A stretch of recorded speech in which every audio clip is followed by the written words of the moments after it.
사랑하는 주님의 제자들 여러분, 오늘 성령 강림 후 6번째 주일을 맞아 여러분 모두에게 예수 그리스도 안에 있는 충만한 은혜와 축복이 가득하시기를 기도합니다. 여기 아이오와는 무대 위와 함께 스톰이 오가는 가운데 온도가 오르락 내리락 하며 오늘도 우리들은 이렇게 주님의 은혜로 예배에 임하고 있습니다. 여러분들이 계시는 일리노이와 위스콘신과 미시간과 뉴욕과 또 한국과 세계 도처에서 이 예배에 함께 하시는 분들이 계시는 곳은 어떤지 모르겠습니다만 모쪼록 하나님의 은혜 안에서 모두 건강하고 행복하시기를 기도합니다. 그럼 오늘 성령 강림 후 6번째 주일날 아침에 하나님의 영광의 예배에 초대받고 함께 하신 여러분 모두를 환영하며 전능하신 하나님 우리 아버지, 우리의 구주가 되시는 예수님, 또 우리의 성화주가 되시는 성령님을 예배하는 자리로 함께 나갔으면 좋겠습니다. 6월절에 예수께서 예루살렘에 계시니 많은 사람이 그의 행하시는 표적을 보고 그의 이름을 믿었으나 예수는 그의 몸을 그들에게 의탁하지 아니하셨으니 이는 친히 모든 사람을 아심이요 또 사람에 대하여 누구의 증언도 받으실 필요가 없었으니 이는 그가 친히 사람의 속에 있는 것을 아셨음이니라. 여호와 하나님께서 예수 그리스도를 통하여 성령 안에서 그의 공의와 사랑으로 온 하늘과 땅을 영원히 통치하시는도다. 하늘의 천군들과 온 땅의 인생들아 하나님 아버지를 찬송할지로다. 우리가 그를 힘입어 살며 기동하며 존재하기 때문임이니라. 같이 기도하심으로 주님 은혜의 보좌 앞으로 나가시겠습니다. 거룩하신 하나님 아버지, 오늘 성령 강림 후 6번째 주일날 아침에 태초로부터 계셨던 말씀이신 성자 하나님께서 이 땅에 빛으로 오셔서 그의 백성들에게 그가 하나님의 아들이신 것과 그리스도가 되심을 여러 표적들을 통하여 영광으로 나타내시고 그의 제자들로 말미암아 믿게 하셨으니 감사와 찬송을 올려드립니다. 하나님 아버지, 지금 이 시간 우리가 성령과 진리로 예배드릴 때에 여기 함께한 모든 주님의 백성들에게 영광으로 임하여 주옵시되 아버지의 크신 사랑 안에서 우리 주 예수 그리스도의 은혜와 성령님의 교통교제케 하심이 우리들 모두에게 충만케 하여 주옵시고 저희들이 올려드리는 감사와 찬송과 영광을 하나님 아버지 홀로 받아 주옵소서. 영광의 주님, 우리 주님 예수님 이름으로 기도합니다. 아멘. 오늘 하나님께서는 요한복음 2장 1절에서 11절 말씀과 또 13절에서 22절 말씀을 통해서 우리들에게 말씀하십니다. 제가 읽어 드릴 때에 하나님께서 여러분들의 마음에 친히 말씀해 주실 줄 믿으며 먼저 오늘의 본문을 읽기 전에 오늘의 본문의 컨텍스트를 잠시 살펴보았으면 좋겠습니다. 우리는 지난주 사복음서 중에 마지막으로 쓰여진 요한복음서의 서론에 해당되는 요한복음 1장 말씀을 통해서 요한복음의 전체 내용을 잠시 개략적으로 살펴보았는데 오늘은 서론에 이어진 두 개의 본론, 즉 표적의 책과 영광의 책 중에서 표적의 책에 해당되는 2장에서 12장까지의 내용을 개괄하여 한번 살펴보기를 원합니다. 그럼 오늘 본문인 요한복음 2장 1절에서 11절 말씀과 13절에서 22절 말씀을 같이 읽어보도록 하겠습니다. 이것은 하나님의 말씀입니다. 사흘째 되던 날 갈릴리 가나에 혼례가 있어 예수의 어머니도 거기 계시고 예수와 그 제자들도 혼례의 청함을 받았더니 포도주가 떨어진지라 예수의 어머니가 예수에게 이르되 저들에게 포도주가 없다 하니 예수께서 이르시되 여자여 나와 무슨 상관이 있나이까 내 때가 아직 이르지 아니하였나이다. 그의 어머니가 하인들에게 이르되 너희에게 무슨 말씀을 하시든지 그대로 하라 하니라. 거기에 유대인의 정결 예식을 따라 두세 통 드는 돌 항아리 6이 놓였는지라 예수께서 그들에게 이르시되 항아리에 물을 채우라 하신즉 아기까지 채우니 이제는 떠서 연회장에게 갖다 주라 하심에 갖다 주었더니 연회장은 물로 된 포도주를 맛보고도 어디서 났는지 알지 못하되 물도온 하인들은 알더라. 연회장이 신랑을 불러 말하되 사람마다 먼저 좋은 포도주를 내고 취한 후에는 낮은 것을 내거늘 그대는 지금까지 좋은 포도주를 두었도다 하니라. 예수께서 이 첫 표적을 갈릴리 가나에서 행하여 그의 영광을 나타내심에 제자들이 그를 믿으니라. 유대인의 유월절이 가까운지라 예수께서 예루살렘으로 올라가셨더니 성전 안에서 소와 양과 비둘기 파는 사람들과 돈 바꾸는 사람들이 앉아 있는 것을 보시고 노끈으로 채찍을 만드사 양이나 소를 다 성전에서 내쫓으시고 돈 바꾸는 사람들의 돈을 쏟으시며 상을 엎으시고 비둘기 파는 사람들에게 이르시되 이것을 여기서 가져가라. 내 아버지의 집으로 장사하는 집을 만들지 말라 하시니 제자들이 성경 말씀에 주의 전을 사모하는 열심이 나를 삼키리라 한 것을 기억하더라. 이에 유대인들이 대답하여 예수께 말하기를 너가 이런 일을 행하니 무슨 표적을 우리에게 보이겠느냐? 예수께서 대답하여 이르시되 너희가 이 성전을 헐라 내가 사흘 동안에 일으키리라. 유대인들이 이르되 이 성전은 46년 동안에 지었거늘 너가 3일 동안에 일으키겠느냐 하더라. 그러나 예수는 성전된 자기 육체를 가리켜 말씀하신 것이라. 죽은 자 가운데서 살아나신 후에야 제자들이 이 말씀하신 것을 기억하고 성경과 예수께서 하신 말씀을 믿었더라. 이것은 하나님의 말씀입니다. 다 같이 감사합니다, 하나님. 그럼 잠시 기도하시겠습니다. 오 주님, 지금 이 시간 하나님의 말씀을 듣기를 원합니다. 하늘의 지혜와 진리의 말씀을 우리가 들을 때에 성령의 조명하심으로 우리의 마음을 여시고 말씀을 깨닫게 하여 주옵시되 주님의 생명의 말씀에 순종하는 은혜를 더하여 주옵소서. 성령을 보내주신 우리 주님 예수님 이름으로 기도합니다. 아멘. 오늘 성령 강림 후 6번째 주일날 아침에 여기에 함께한 모든 분들에게 우리 주 예수 그리스도의 은혜와 우리 아버지 하나님의 크신 사랑과 또 성령님의 권능 주심과 교통교제케 하심이 충만하시기를 기도합니다. 오늘은 여러분들에게 기도에 대한 일화 한 가지를 소개해 드릴까 합니다. 이 일화는 얼마 전 시카고에서 있었던 일인데요. 아주 큰 부잣집 외아들이 이상한 마비병에 걸려서 걷지를 못했는데 그 부자는 오스트리아에서 그 마비병을 치료할 수 있는 의사를 많은 돈을 들여서 모셔와서는 자기 아들의 병을 치료할 수 있었고 이 일이 지역신문에 크게 보도되었습니다. 그런데 한 가난한 과부에게도 똑같은 마비병에 걸린 외아들이 있었는데 그 과부의 아들이 신문을 보고는 엄마, 오스트리아에서 온 의사가 저와 같은 병을 앓고 있는 아이의 병을 고쳤대요. 엄마, 나도 그럴 수 있으면 얼마나 좋겠어요. 라고 말했고, 그러자 어머니는 얘야, 그런 생각은 아예 하지도 말아라.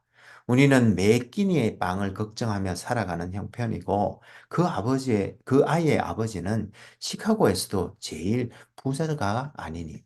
그러자 아들이 엄마에게 엄마 그렇지만 기도해 보는 일이라면 해로울 게 없지 않아요. 라고 말했고, 그래서 어머니와 아들은 하나님께서 그 의사를 자기의 집으로 보내주시기를 간절히 기도하였습니다.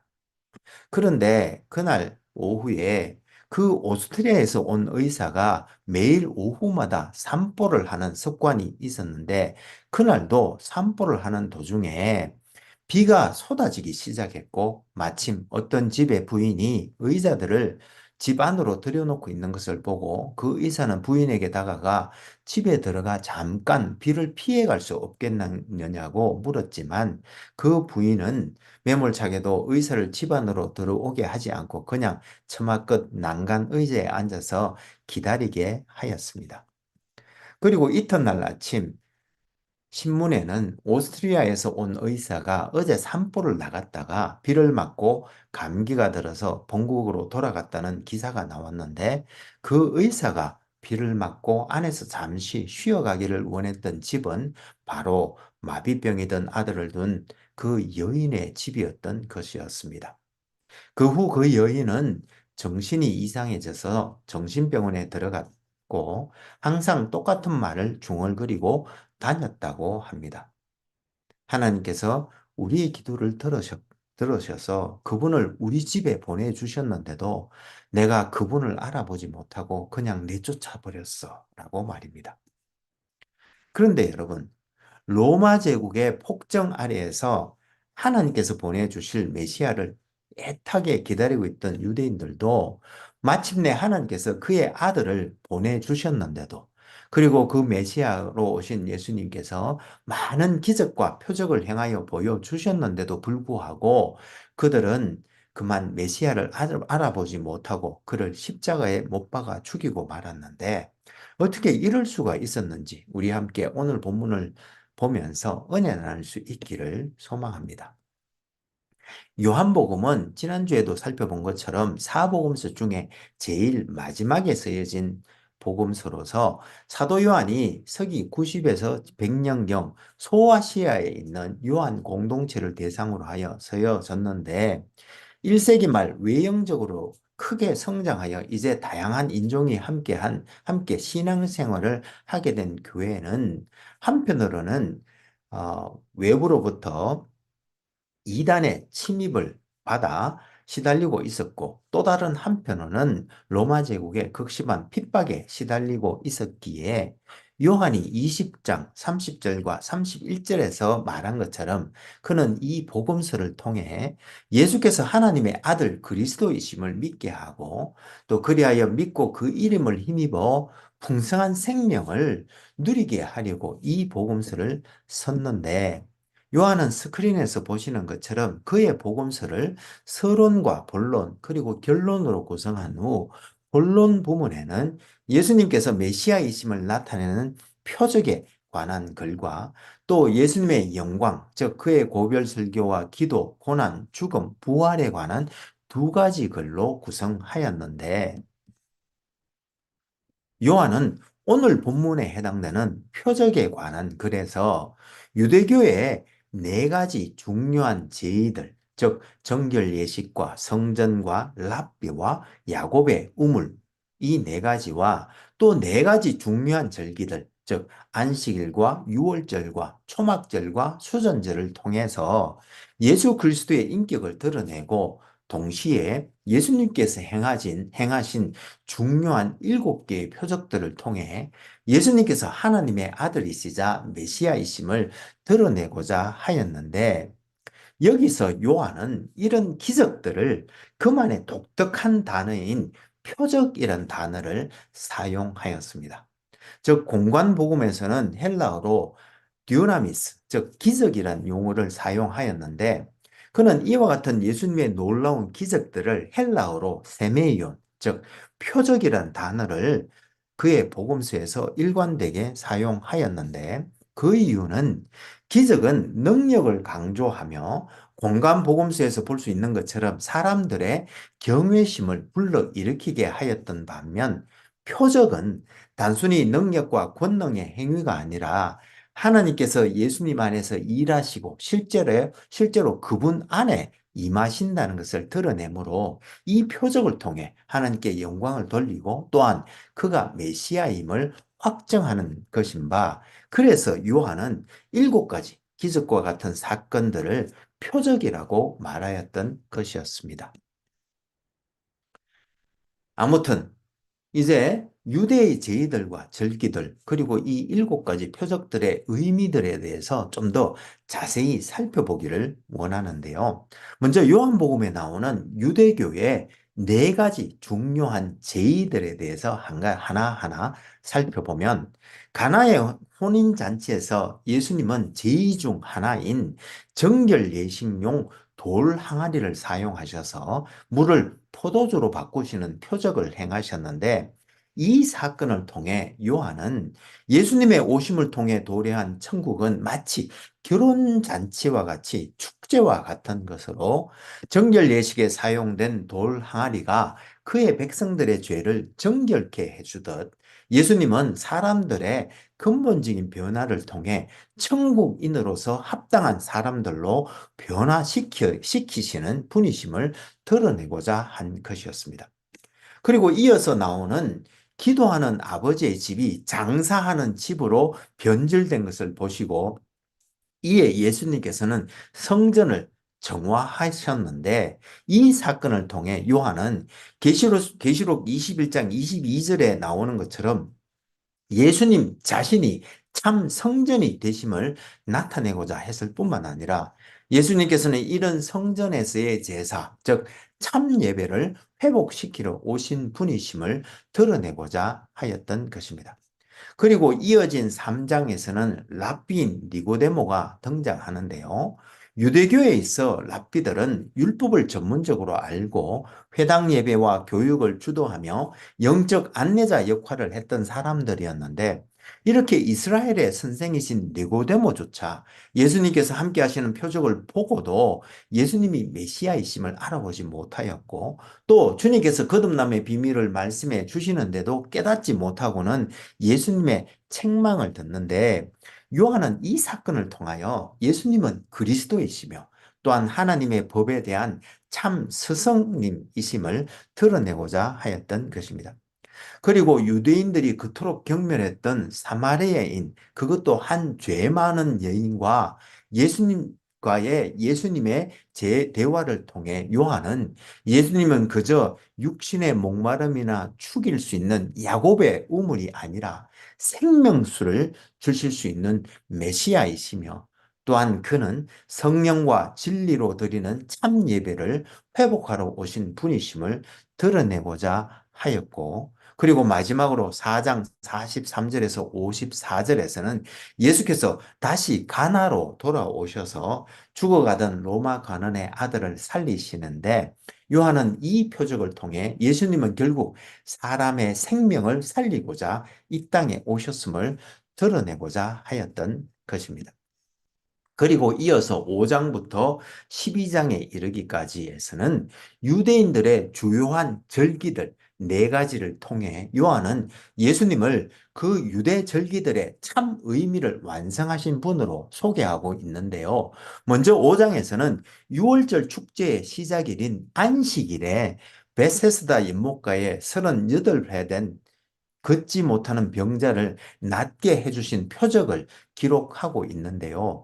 이 일로 유대인은 예수님께서 안식일에 사람 살리는 일을 하심으로 안식일을 범했을 뿐만 아니라 또한 하나님을 자기의 친아버지라고 하여 자기를 하나님과 동등으로 삼으려 한다고 생각하여 그를 죽이고자 하였지만 그러나 이 일에 대하여 예수님께서는 아버지께서 이제까지 일하시니 나도 일한다고 하시면서 그의 권세가 하나님께로부터 왔으며 심판도 그에게 맡겨진 바 아들을 믿는 자는 심판에 이르지 아니하고 생명을 얻게 될 것이라고 선포하시면서 이 모든 말씀들이 바로 성경에 나와 있다고 말씀하신 것을 기록하여 하였는데 실은 유대인들은 안식일에는 일하지 말라는 말씀은 알고 지키려 하였지만 이사야서 58장 13절에서 말씀하시는 것처럼 안식에는 일에는 사람의 길로 행하지 아니하고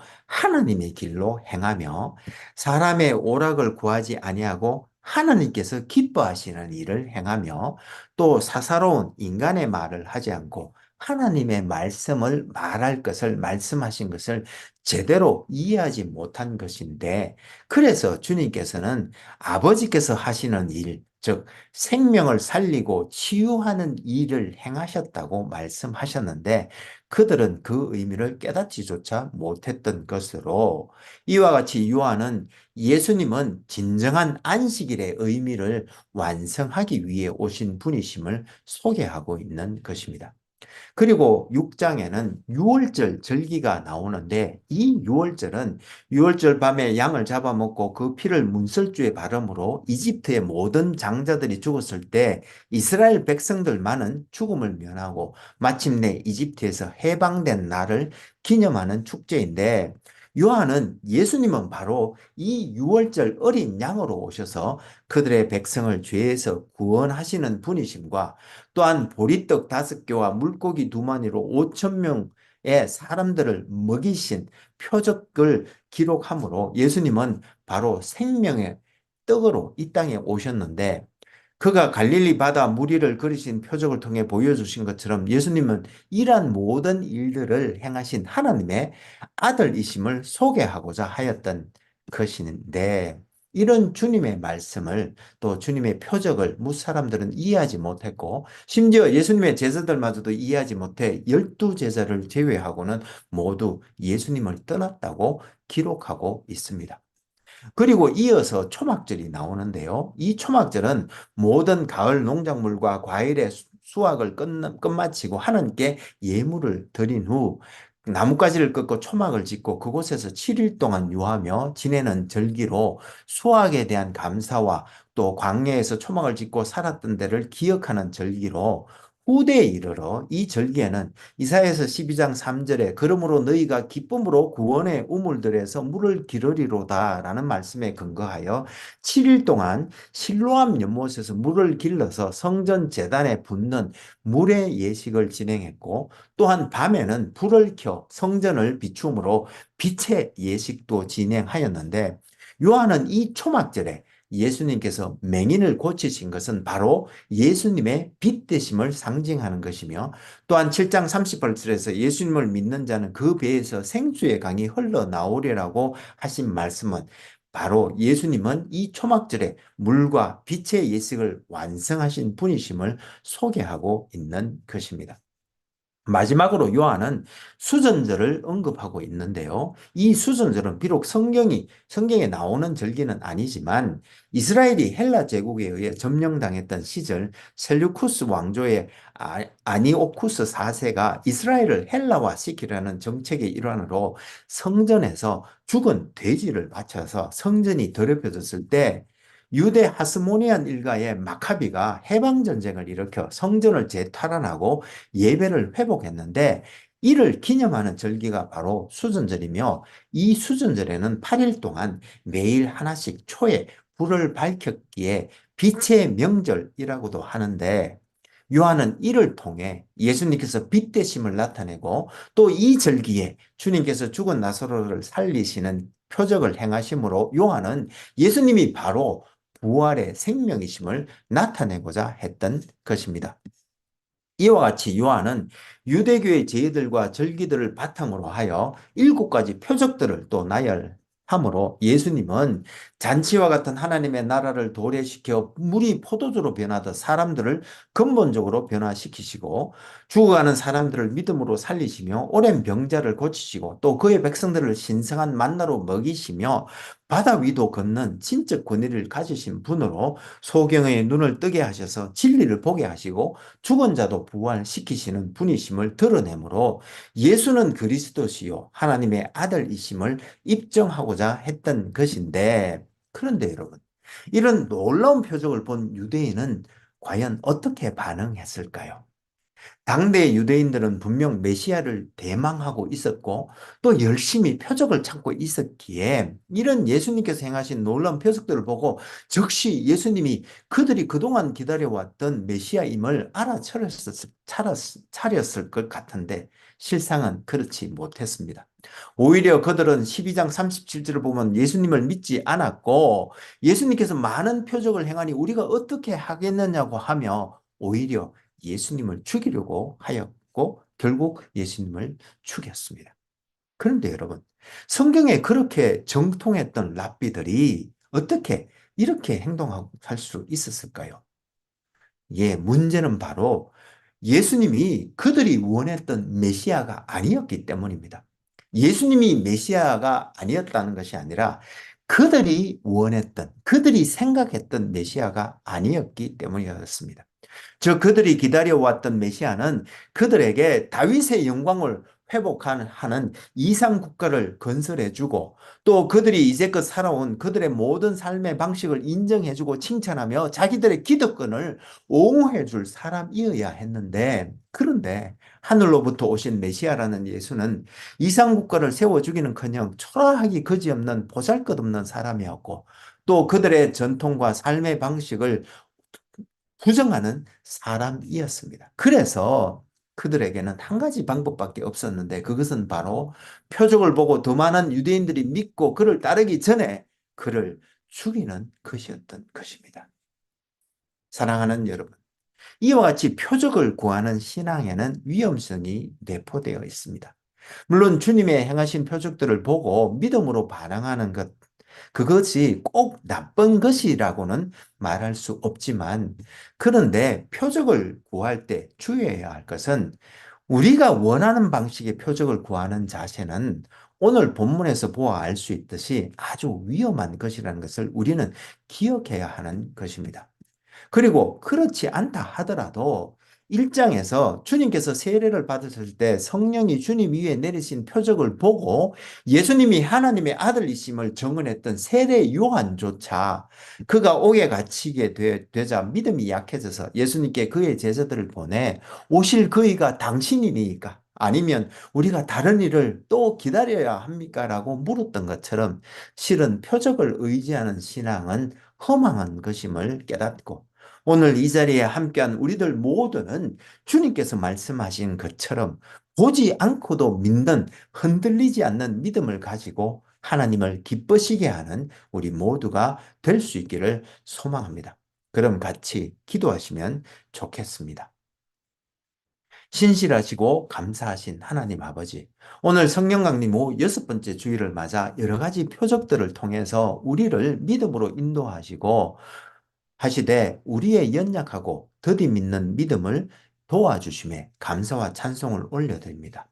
그러나 주님, 이 시간 십자가 밑에 간절히 엎드려 기도하옵기는 주님께서 보지 않고도 믿는 믿음이 더 좋은 것이라고 하신 것처럼 하나님께서 계신 것과 또한 그가 자기를 찾는 자들에게 상 주시는 이심을 믿는 참 믿음 가운데 바로 서서 하나님을 기쁘시게 하는 우리 모두가 될 수 있도록 도와주옵소서. 우리 믿음의 주요 또 우리의 믿음을 온전하게 하시는 이인 우리 주님 예수님 이름으로 기도합니다. 아멘. 이제는 우리 주 예수 그리스도의 은혜가 매일매일 우리를 새롭게 하며 우리 여호와 하나님의 크신 사랑이 우리로 하여금 형제 자매와 이웃을 품고 사랑으로 섬기게 하되 성령님의 권능 주심과 교통 교제케 하심을 통하여 선한 일에 더욱 열심을 낼 때에 우리가 다음에 다시 만나는 그날까지 예수 그리스도를 믿는 믿음 안에서 흔들리지 않고 바로 서서 하나님을 기쁘시게 하는 우리 모두가 될 수 있기를 간절히 축원하옵나이다. 아멘. 감사합니다, 여러분. 오늘 성령 강림 후 6번째 주일날 아침에 우리 성령님의 권능과 교통 교제케 하심이 차고 넘치는 복된 날 되시고 모쪼록 이어가는 여름 날씨에도 우리 주 예수 그리스도의 은혜와 하나님의 크신 사랑과 성령님의 교통 교제케 하심이 차고 넘치는 복된 한 주가 되시기를 기도합니다.